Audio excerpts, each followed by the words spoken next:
صدر جلسہ اسٹیج پر تشریف فرما، علماء کرام اور یہاں پر موجود میرے عزیز دوستوں اور بزرگوں، اس وقت طلباء کی مجلس سجی ہوئی ہے اور طلباء ہی کے مقالے یہاں پر پیش کیے جا رہے ہیں اور آگے بھی انشاءاللہ یہی سلسلہ جاری رہے گا۔ ہمیں انہی سے سننا ہے، انہی کی حوصلہ افزائی کرنی ہے۔ ساتھ میں ہمارے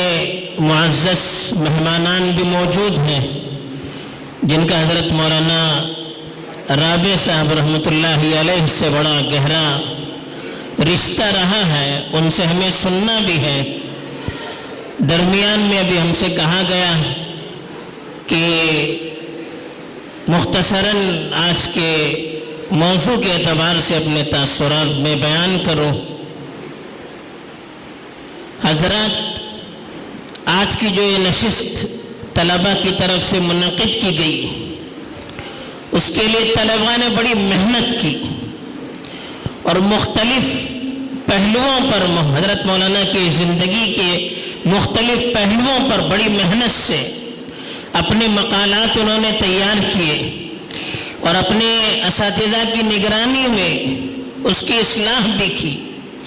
آج اسی کو وہ آپ کے سامنے پیش کر رہے ہیں۔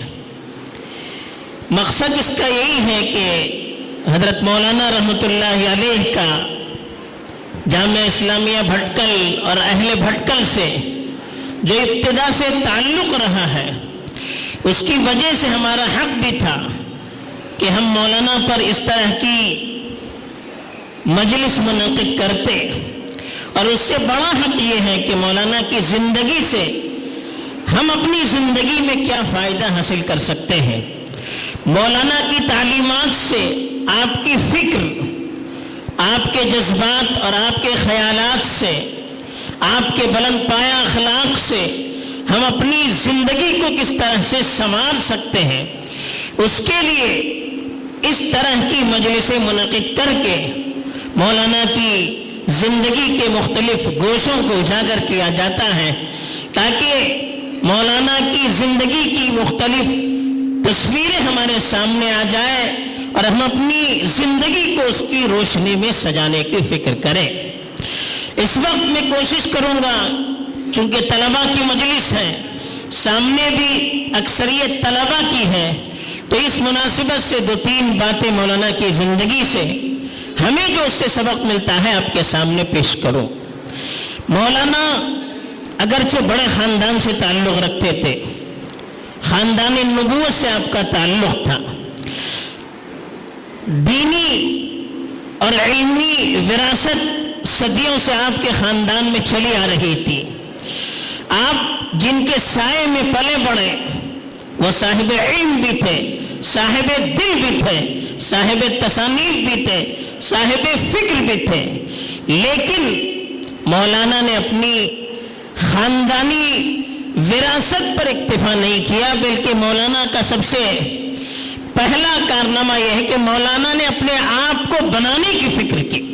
یہ ہمیں آپ کی زندگی کا بڑا پیغام لینا ہے کہ ایسے ماحول میں پلنے بڑھنے کے باوجود جو علماء کا، صلحاء کا، محققین کا، مفکرین کا ماحول تھا، پھر بھی آپ نے اپنے آپ کو بنانے کی فکر کی۔ اس کے لیے آپ نے سب سے پہلی چیز محنت کی، خوب محنت کی۔ تعلیمی زندگی کا آپ مطالعہ کریں گے، صبح میں یہ مقالات میں بھی بہت ساری چیزیں آپ کی تعلیمی زندگی کے مراحل کے بیان کیے گئے۔ اتنی محنت کی اور دین کے لیے اتنی کوششیں کی، یہاں تک کہ آپ کا لقب پڑ گیا مولوی مطالعہ۔ اتنا زیادہ پڑھتے تھے، اتنی محنت کرتے تھے کہ لوگ آپ کو مولوی مطالعہ کہنے لگے۔ تو ہمیں بھی اس سے سبق لینا ہے کہ آدمی بڑا بنتا ہے محنت سے بنتا ہے، کوشش سے بنتا ہے، جستجو سے بنتا ہے۔ خالی خاندانی نسبتیں، دینی ماحول کسی کو آگے نہیں بڑھا سکتا جب تک اس کے ساتھ محنت اور کوشش نہ ہو۔ جب یہ دونوں چیزیں مل جاتی ہیں تو نور علی نور، کر سکتا ہے کہ عام آدمی اس مقام تک بڑی مشکل سے پہنچ سکتا ہے۔ دوسری چیز اس کے لیے اپنے آپ کو بنانے کے لیے مولانا رحمۃ اللہ علیہ نے یہ کیا کہ اپنے آپ کو اپنے بڑوں کے تابع کر دیا۔ علمی زندگی میں کامیاب مشیر کا حاصل ہونا یہ کامیابی کی سب سے بڑی دلیل ہے۔ حضرت مولانا رحمۃ اللہ علیہ کی خوش نصیبی کہ انہی کے گھرانے میں ان کو ایسے مشیر مل گئے۔ آپ کے ماموں حضرت مولانا عبدالعلی رحمۃ اللہ علیہ اور سب سے بڑھ کر مفکر اسلام حضرت مولانا علی میاں رحمۃ اللہ علیہ کی زندگی میں روشنی میں آپ کو بڑے مشیر کی صورت میں ایسے آپ کو مربی مل گئے کہ مولانا نے اپنے آپ کو ان کے تابع کر دیا، ایسا مٹا دیا اب تصور نہیں کر سکتے۔ ہم لوگوں نے دیکھا، ہم لوگ جب یہاں پڑھتے تھے اکثر حضرت مولانا علی میاں رحمۃ اللہ علیہ کے ساتھ مولانا رحمۃ اللہ علیہ بھی تشریف رکھتے تھے، حالانکہ اس وقت مولانا کی بڑی حیثیت تھی، ندوے کے محتمم بھی تھے اور کئی کتابوں کے مصنف بھی تھے، رابطہ ادب اسلامی کے جنرل سیکریٹری بھی تھے اور ہندوستان کے علمی حلقوں میں مولانا کا بڑا نام تھا، لیکن مولانا کے ساتھ جب مولانا آتے تو ایسا معلوم ہوتا کہ مولانا کی اپنی ذاتی کوئی حیثیت نہیں، اس طرح سے اپنے آپ کو چھپا کر رکھتے ہم تصور نہیں کر سکتے۔ حالانکہ حضرت مولانا علی میاں رحمۃ اللہ علیہ آپ کے استاد، آپ کے مربی، آپ کے مرشد اور سب کچھ تھے، پھر بھی اپنے معاملات میں اپنے شاگرد اور اپنے مسترشد، اپنے بھانجے حضرت مولانا رابع صاحب سے ہی رجوع کیا کرتے تھے، ان سے مشورے لیا کرتے تھے، بلکہ ہم نے دیکھا کہ جامعہ کے وہ سرپرست بھی تھے، لیکن حضرت مولانا کی موجودگی میں بھی جامعہ کے جو ذمہ دار ہوتے تھے وہ بھی حضرت مولانا رابع صاحب ہی سے زیادہ تر مشورے کرتے تھے۔ حضرت مولانا علی میاں رحمۃ اللہ علیہ سے بھی جب کچھ پوچھا جاتا وہ کہتے کہ مولانا مولوی رابع سے رجوع کیجئے، ان سے آپ مشورہ کیجئے۔ اتنے بڑے مقام پر ہونے کے باوجود مولانا نے اپنے آپ کو ان کے سامنے اس طرح سے دبا کر رکھا تھا، جھکا کر رکھا تھا اور اس طرح سے فنا کر کے رکھا تھا کہ ان کی اپنی شخصیت کسی طرح سے ظاہر نہیں ہو پاتی تھی۔ یہاں اگر اس زمانے کے بہت سارے طلبہ موجود تھے ہم لوگوں کے ساتھ پڑھنے والے کہ حضرت مولانا علی میاں رحمۃ اللہ علیہ کے ساتھ لوگ رہتے تھے، ان کی خدمت کرتے تھے، مولانا پیچھے بیٹھے رہتے تھے، کبھی کوئی خدمت کے لیے بھی جاتا تو اس سے خدمت کے لینے کے لیے تیار نہیں رہتے تھے، بالکل اپنے آپ کو چھپا کر رکھتے تھے۔ ایسے ہی جن لوگوں نے رائے بریلی میں رمضان میں حضرت مولانا کا زمانہ دیکھا ہو کہ مولانا رابع صاحب رحمۃ اللہ علیہ اس طرح رہتے تھے کہ جیسے ان کی کوئی حیثیت نہیں، ایک عام آدمی کی طرح وہاں پر رہتے تھے، اس طرح سے اپنے آپ کو فنا کر دیا اور حضرت مولانا علی میاں کے ایک اشارے کے منتظر رہتے تھے، جس بات کا وہ مشورہ دیتے بس اس پر عمل کرتے، اپنی منمانی کچھ نہیں کرتے تھے۔ یہی ان کی ترقی کا راز ہے کہ زندگی بھر اپنے مربی کے تابع بنا کر رکھا اور اس طرح سے ان کی تربیت میں رکھے گویا کہ ان کی شخصیت کو پی لیا انہوں نے، اندرونی طور پر پوری ان کی اندرونی چیزوں کو اپنے جذبات اور اپنے دلوں میں منتقل کر دیا۔ اس کا نتیجہ یہ ہوا کہ حضرت مولانا علی میاں رحمۃ اللہ علیہ کا جب انتقال ہوا تو اس وقت حالانکہ مولانا رابع صاحب رحمۃ اللہ علیہ نہ مسلم پرسنل لا کے رکن تھے نہ کسی بڑے ادارے کے رکن تھے، لیکن جیسے ہی آپ کا انتقال ہوا مستقل آہستہ آہستہ ساری وہ ذمہ داریاں جو حضرت مولانا علی میاں رحمۃ اللہ علیہ کے سپرد تھی وہ حضرت مولانا رابع صاحب کے اندر منتقل ہو گئی، وہ صفات منتقل ہو گئی، وہ جذبات و فکریں منتقل ہو گئی، ایسا ہوا کہ گویا آپ کے مسلمان بن گئے۔ تو یہ حضرت مولانا رحمۃ اللہ علیہ کا کمال تھا کہ اپنے آپ کو اپنے بڑوں کے تابع کر دیا، ان کے مشورے کے تابع رکھا، ان کے سامنے اپنی رائے کو، اپنے جذبات کو، اپنی فکر کو، اپنے خیالات کو گویا کہ دبا دیا۔ تو نتیجہ یہ ہوا جیسے گیند ہوتی ہے جتنا آپ اس کو دبائیں گے اتنی وہ اوپر جاتی ہے، انہوں نے اپنی شخصیت کو جتنے نیچے کیا، جتنا دبانے کی کوشش کی، اللہ نے حضرت مولانا کے انتقال کے بعد ان کی شخصیت کو اتنا ہی نمایاں کیا۔ تو یہ بھی حضرت مولانا کی زندگی سے ہمارے لیے پیغام ہے کہ ہم اپنے آپ کو علمی، عملی، فکری زندگی میں کسی کے تابع رکھیں، کسی کو اپنا مشیر اور مربی بنائیں اور ان کی رہنمائی، ان کی رہبری اور ان کی رہنمائی میں آگے بڑھنے کی کوشش کریں۔ تیسری چیز حضرت مولانا رحمۃ اللہ علیہ کی زندگی سے ہمیں لینی ہے کہ حضرت مولانا رحمۃ اللہ علیہ نے اپنی تعلیمی زندگی کے بعد اپنے آپ کو دین کی خدمت کے لیے وقف کر دیا۔ حالانکہ ان کے اندر بڑی صلاحیت تھی، عربی زبان کے بڑے ادیب، بڑے مفکر تھے، چاہتے تو بڑے بڑے عہدوں پر وہ فائز ہو سکتے تھے، ان کے لیے دروازے یونیورسٹیوں کے کھلے تھے، عرب ممالک میں بڑے بڑے اداروں میں ان کے لیے دروازے کھلے تھے، لیکن دنیاوی زندگی کی مادی چیزوں کو انہوں نے اپنے لیے قبول نہیں کیا، بلکہ یہاں ہندوستان میں رہ کر، ندوۃ العلماء میں رہ کر، حالانکہ اس وقت تنخواہ کوئی زیادہ نہیں تھی، لیکن علم دین کے لیے اپنے آپ کو وقف کر دیا، تدریسی زندگی میں ایسے لگا دیا کہ کئی نسلوں نے آپ سے علم حاصل کیا۔ خود ہمارے جامعہ کا اگر آپ جائزہ لیں تو میں سمجھتا ہوں کہ 5-6 نسلیں آپ سے علم حاصل کر چکی ہیں۔ خود ہمارے شاگرد، ہمارے استاد، ان کے استاد، ان کے استاد، ان کے استاد، تقریباً 5-6 نسلیں حضرت مولانا سے براہ راست استفادہ کر چکی ہیں۔ تو اس سے آپ اندازہ کر سکتے ہیں کہ کس طرح سے اپنے آپ کو انہوں نے علم کے لیے لگا دیا تھا۔ تقریباً 70 سال تک کم و بیش وہ اپنے آپ کو تدریس کے شعبے سے جڑائے رہے۔ ناظم بننے کے باوجود، انتہائی مشغولیت کے باوجود، ان کے اندر جو دین کی تڑپ تھی، دوسروں کو فائدہ پہنچانے کا جو جذبہ تھا، آپ نے تدریسی زندگی سے اپنے آپ کو الگ نہیں کیا۔ ساری مشغولیت کے باوجود جب تدریس کا وقت آتا تو فوراً اپنی جگہ پر چلے آتے اور طلبہ وہاں پر پہنچ جاتے اور اس طرح سے تدریسی عمل شروع کر دیتے۔ معلوم ہوتا تھا کہ یہی آپ کا مشغلہ ہے۔ الحمدللہ ہم لوگوں کو 3 سال پڑھنے کا موقع ملا، فضیلت اول میں سیرت ابن ہشام، فضیلت ثانی میں مختار الشعر العربی اور امرؤ القیس کا قصیدہ، اور پھر فکر اسلامی میں بھی 1 سال پڑھنے کا موقع ملا۔ ہمیشہ ہم نے دیکھا کہ جیسے ہی گھنٹہ آپ کا شروع ہو جاتا، آپ اپنی جگہ پر مہمان خانے میں یا فضیلت میں ہوتے تو مسجد میں آپ حاضر ہو جاتے اور طلبہ آپ کے سامنے بیٹھ جاتے۔ اب جب اپنا درس شروع کرتے تو ایسا معلوم ہوتا تھا کہ یہی آپ کا مشغلہ ہے، ابھی مطالعہ کر کے آ رہے ہوں گے، دن بھر اسی کی تحقیق میں رہے ہوں گے۔ ایک جذبہ تھا کہ اپنے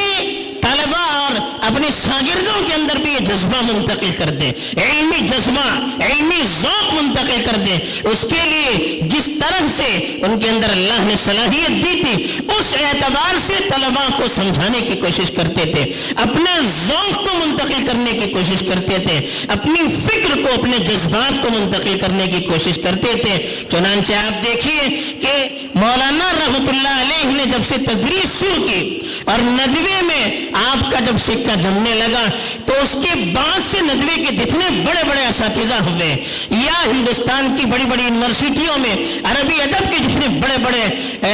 اساتذہ یا پروفیسر رہے اور ندوے کی شاخوں میں جتنے بڑے بڑے اساتذہ رہے، وہ سب مولانا کے شاگرد تھے۔ تو مولانا نے اس طرح سے خود بھی اپنے آپ کو وقف کیا، اپنے پیچھے ایک بڑی ٹیم تیار کی جس کا تسلسل آج تک جاری ہے۔ آج ندوے کی قیادت ہو یا دوسرے اداروں کی قیادت ہو، وہ سب کے سب آپ کے شاگردوں کے ہاتھ میں ہے۔ یہی مولانا کی کامیابی کا راز ہے۔ پھر اس کے ساتھ ساتھ تدریس کے ساتھ ساتھ آپ نے تصنیف کا سلسلہ بھی جاری رکھا۔ کتنی کتابیں آپ کی ایسی ہیں، منصورات ہو، معلم الانشاء ہو، الادب العربی ہو، جزیرۃ العرب ہو، جو نصاب میں داخل ہیں۔ ہزاروں طلبہ فائدہ اٹھا چکے ہیں اور آج بھی ہزاروں طلبہ اس سے فائدہ اٹھا رہے ہیں، اور آئندہ بھی انشاءاللہ امید ہے کہ قیامت تک انشاءاللہ اس سے فائدے کا سلسلہ جاری رہے گا۔ یہ اللہ کے لیے جو کام کرتا ہے، اخلاص سے کرتا ہے، اللہ پر بھروسہ کر کے جو کام کرتا ہے، اللہ تعالیٰ اس کے کام کو زندہ رکھتے ہیں، اس کی زندگی میں بھی برکت دیتے ہیں اور اس کے کام میں بھی اللہ برکت دیتے ہیں اور اس کے خیر کو اللہ تعالیٰ ہمیشہ کے لیے جاری رکھتے ہیں۔ ایسے ہی الرائد، تعمیر حیات اور دیگر میگزینز میں اپنے مضامین لکھ کر مولانا نے مستقل اپنے آپ کو جڑا رکھا، یہاں تک کہ دیکھنے والوں نے دیکھا ہے آخری عمر میں 90 سال سے آپ کی عمر تجاوز ہو چکی تھی۔ کئی بیماریوں نے آپ پر حملہ کر دیا تھا، پھر بھی مولانا رحمت اللہ علیہ مستقل لکھا کرتے تھے، مستقل درس دیا کرتے تھے، مستقل مطالعہ کیا کرتے تھے۔ آخری وقت میں بھی لوگوں نے دیکھا ہے جب بھی موقع ملتا خالی نہیں رہتے تھے، یا تو کچھ نہ کچھ مطالعہ کرتے رہتے تھے، یا مضامین خود لکھتے تھے، یا لکھواتے تھے، یا پروف دیکھتے تھے، یا کسی سے کچھ سنتے رہتے تھے۔ بہرحال اپنے آپ کو علم میں وہ جوڑے رکھتے تھے، یہاں تک کہ آپ کی جب مجلس لگتی، مجلس میں جو